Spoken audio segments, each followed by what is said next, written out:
কেউ যদি সম্পদের অনেক মালিক হয়, সে যেন এই চিন্তাই না থাকে রব আমার উপর অনেক খুশি হয়েছে বলে অনেক অডেল সম্পত্তির মালিক করেছে। কারো সম্পত্তি না থাকলে সে যেন এই চিন্তাই না থাকে আমার রব বুঝি আমার উপর নারাজ, তাই এক বেলার খাবার আনতে আরেক বেলার খাবার ফুরিয়ে যাচ্ছে। ইসলাম বলে না না, মন ছোট করার কিছু নেই।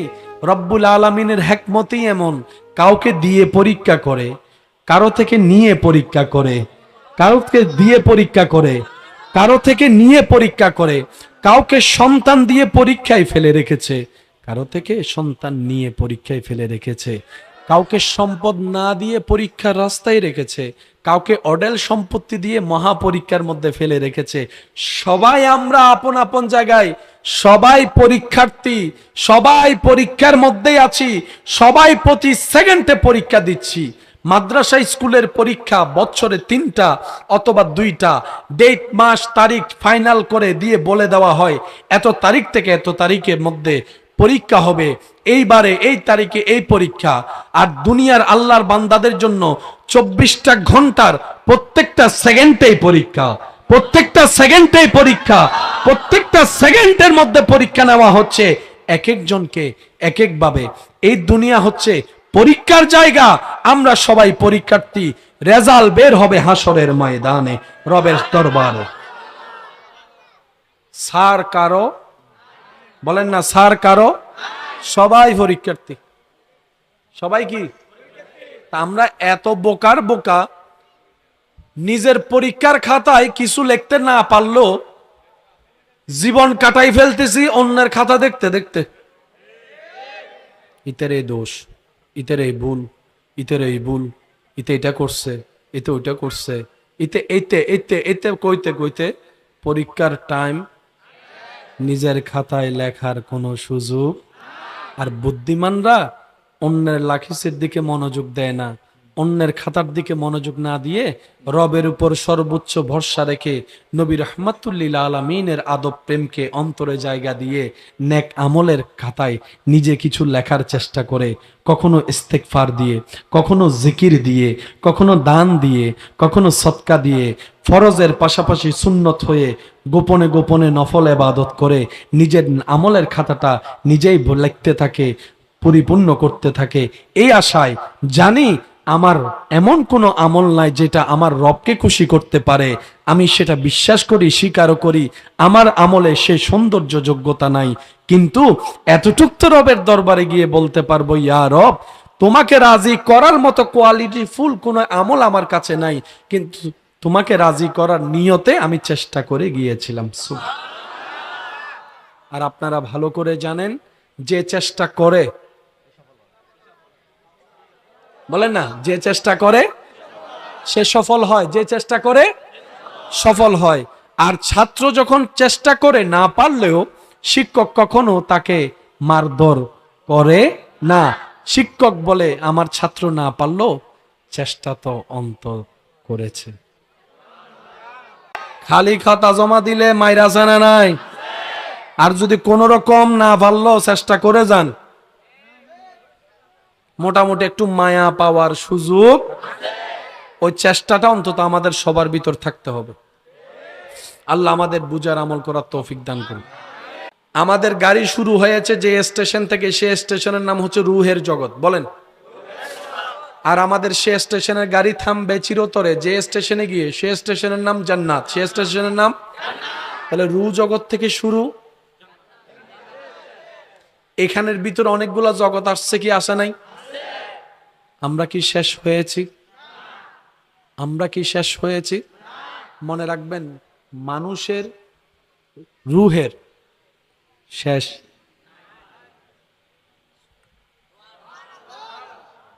আর বদ্ধক্ষ নৌ বুঝে একখানা চেষ্টা করলে বুঝদু, আরেকবার হয়ে ফেলন সুবহানাল্লাহ। আমরা অনেক মানুষ মনে করি মারা গেলেই শেষ,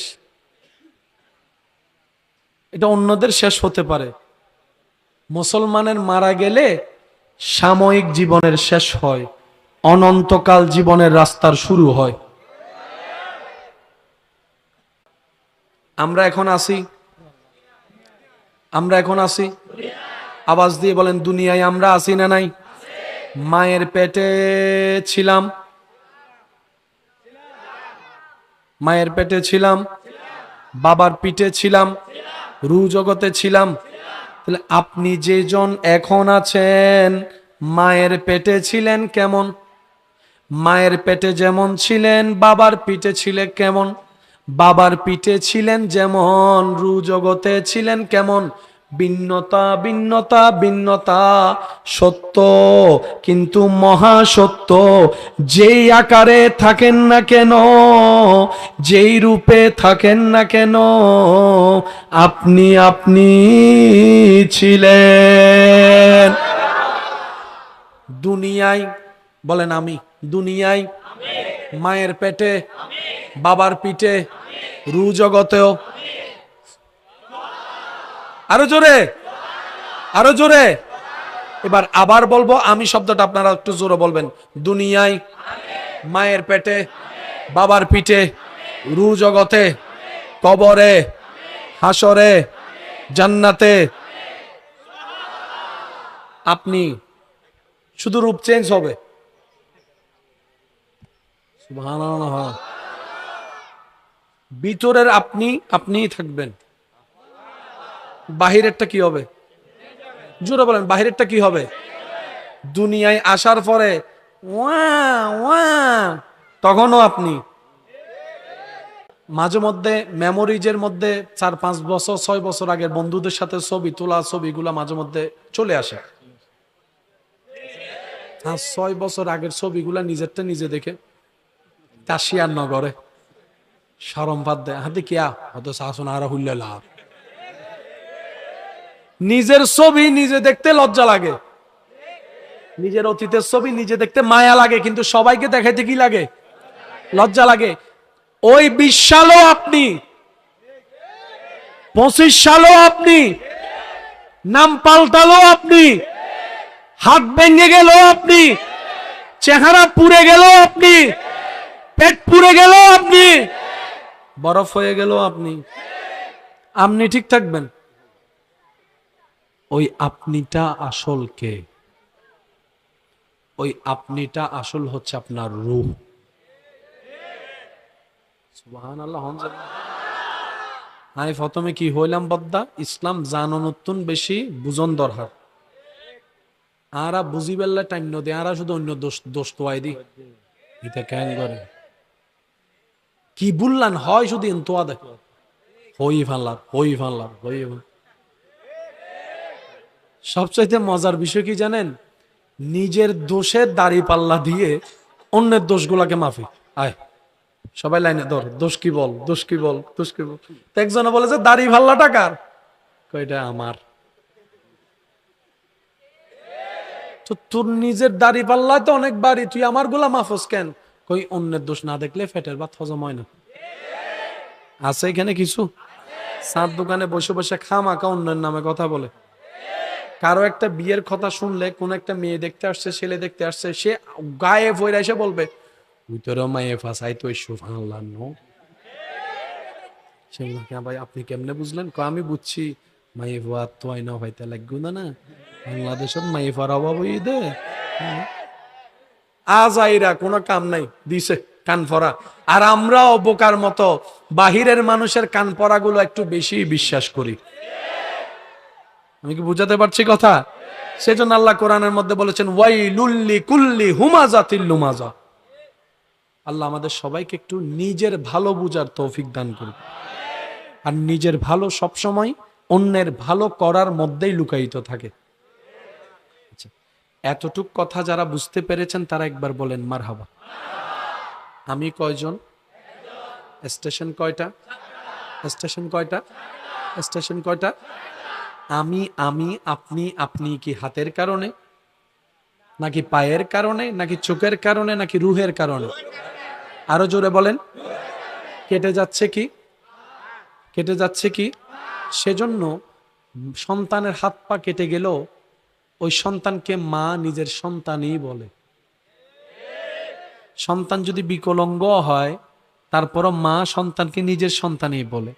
এবার সুস্থ সন্তান প্রশ্ন রাখলো মার কাছে, মা আমার তো অল বডিতে সব আছে, তার তো চোখ একটা নাই, ঠোঁট একটা বাঁকা, কান একটা নাই, চোখ একটা কানা, পা একটা ল্যাংড়া, তুমি এই বিকলাঙ্গকেও তোমার সন্তান বলছো, আমাকেও তোমার সন্তান বলছো, মা মিলে তো না। তখন মা উত্তর দেয়, তোর দেহটা আমার সন্তান নয়। সুবহানাল্লাহ বলে না। এবার অঙ্কটা একটু মিলাই, যেটাতে শুরু করলাম, যেখান থেকে শুরু সেখানে গিয়ে যে যেখান থেকে আসে সেখানেই ফিরে যেতে হয়। আমরা আল্লাহর কাছ থেকে কি হয়ে এসেছি?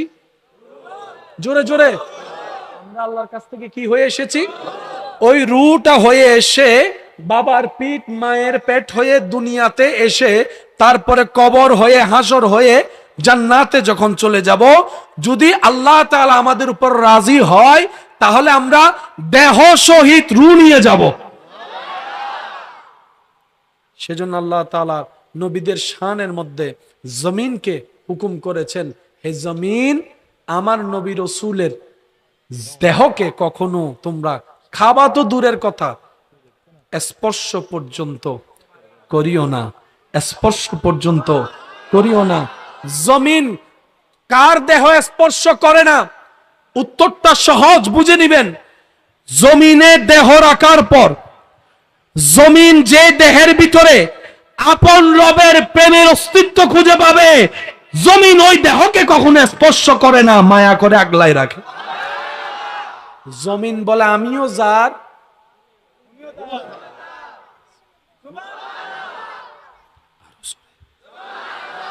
সবকিছুর মূলে কে? এখানে কোনো ফ্যাসার কিছু নাই, সবকিছুর মূলে আল্লাহ। আপনি যখন দেহের ভিতরে আল্লাহর প্রেম নিয়ে যাবেন, আল্লাহর পছন্দ হয়ে যাবেন, জমিন আপনাকে, জমিনে বলবে যে আমিও যার, আমরা আমরা তো আমরা আমরা আজরাইল কি নিতে আসে? টাকা। আমি যেটা প্রশ্ন করবো আপনারা শুধু বুঝে উত্তর দিবেন। আজরাইল মোবাইল নিতে আসে, কি নিতে জানি আসে? আরো জোরে, আরো জোরে। আমাদের দেহে কি রু ছাড়া আর কিছু নাই? আজরাইল সাহেব, আপনি হাতটা নিয়ে যান, এটার সাথে তো আমার কোনো লেনদেন নেই, আমি এটা নিব কেন? আমার সাথে রুল লেনদেন, শরীরের সাথে মাটির লেনদেন। আমি আজরাইলের সাথে রুল লেনদেন, দেহের সাথে মাটির লেনদেন। যার যার লেনদেন শেষে দেখবে আমার কি, আমি আমারটা করি, মাটি মাটিরটা করবে। এবার আজরাইল যাদের জান কবজ করতে এসে দেখে যাদের রুহের মধ্যে রবের প্রেমের খুশবু পাওয়া যায়, নবীর প্রেমের খুশবু পাওয়া যায়, আদবের সৌন্দর্য দেখা যায়, প্রেমের আলোকিত স্পর্শ দেখা যায়, নেক আমলের চাহিদা দেখা যায়, যাদের রূহ নিতে এসে আজরাইল দেখে এটা তো যেখান থেকে এসেছিল ওখানকার হক আদায় করেছে, যেখান থেকে এসেছিল ওনার প্রেমে মগ্ন হয়ে আছে, যেখান থেকে এসেছিল ওনার প্রেমে ফানা হয়ে আছে, তখন আজরাইল এমন ভাবে রুটা বের করে, আজরাইল বলে আমিও যার, এটাও তার, আমিও যার, এটাও তার, আমিও যার, এটাও তার, এমন ভাবে নিয়ে বের করে কারো কোনো খবরও হয় না, ব্যথাও হয় না, কষ্টও হয় না। সবকিছুর মূলে, আওয়াজটা আর একটু জোরে, সবকিছুর মূলে আজরাইল বলে আমিও যার, রুও তার। এবার রু নিয়ে গেছে, রু নিয়ে গেছে, আমাদের কাছে রেখে গেছে, কিছুক্ষণ পর সেটা বাধ্য হয়ে দিতে হবে। জোরে বলেন, আরো জোরে। এবার মাটিতে যখন রেখে আসলাম, যতই মায়া করি না কেন, এই মায়াটার এখানে কোনো দাম নাই, বাধ্য হয়ে কিন্তু কবরে দিতেই হয়। একদিন রাখি আর 5 দিন রাখি, দিতেই হবে, এছাড়া দ্বিতীয় কোনো অপশন। এখন মাটিতে যখন রাখা হলো, মাটি ওনাকে পেয়ে বলে যে কিরে, আমার রবের নামের খুশবু পাওয়া যাচ্ছে। নেক বান্দা, আমার রবের নামের খুশবু পাওয়া যাচ্ছে। এবার প্রশ্ন করার জন্য প্রশ্নকারী আসলো, ওনারা প্রশ্ন করলেন, উনি উত্তরও দিয়ে দিলেন। মাটি বলে যে হ, ঠিকই তো মনে করছি, আমিও যার।